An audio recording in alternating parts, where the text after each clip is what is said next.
sentir. Sentirme no interior de cada palabra, de cada historia. Sentir é adentrarme nos sentimentos que producen as letras, o sentimento de ler.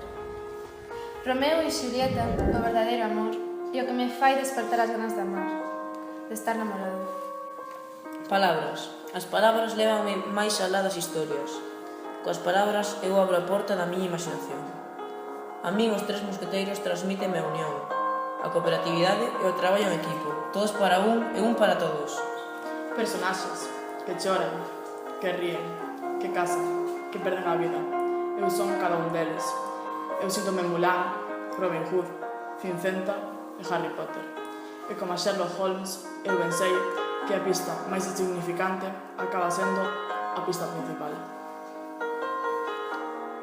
E deixar volar a imaginación, e comprender que con eles poder ir viaxar ata onde o real non permite, porque todos sabemos que os libros son como amigos, os únicos que nos acompañan cando estamos sós, e saber a ledicia que hai en ler, en chorar co protagonista, en namorar do secundario, e quizáis nunca deixemos de creer, porque como o pan de Peter que nunca caduca, ou a rosa do Principiño, as historias non se olvidan.